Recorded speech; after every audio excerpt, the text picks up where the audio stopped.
Hello बच्चों, so let's see this question. So the question says evaluate n minus r factorial when n equals to 6 r equals to 2.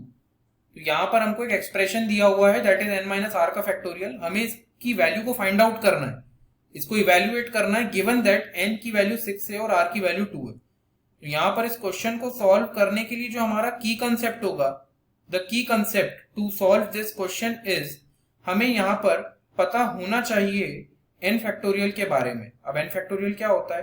So n factorial is nothing but the product of first n natural number. तो यहाँ पर ये हो जाएगा n into n minus one into n minus two से लेकर 1, because ये पहले n नेचुरल नंबर्स का प्रोडक्ट है. तो 1 से लेकर n तक के जितने नेचुरल नंबर्स हैं उनका प्रोडक्ट इज n फैक्टोरियल.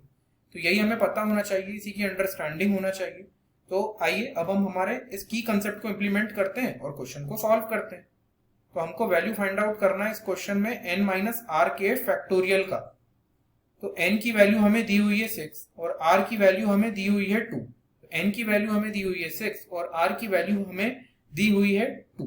तो इन वैल्यूज को हम हमारे एक्सप्रेशन में उनकी रिस्पेक्टिव प्लेसेस पर पुट करते हैं और वैल्यू कैलकुलेट करते हैं. तो ये आ जाएगा 6 माइनस 2 का factorial.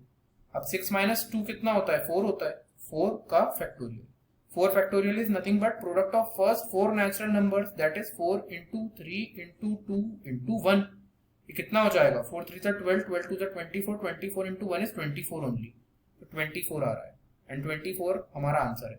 So it is the correct answer of this question and that is all about solution. I hope you understood the solution well.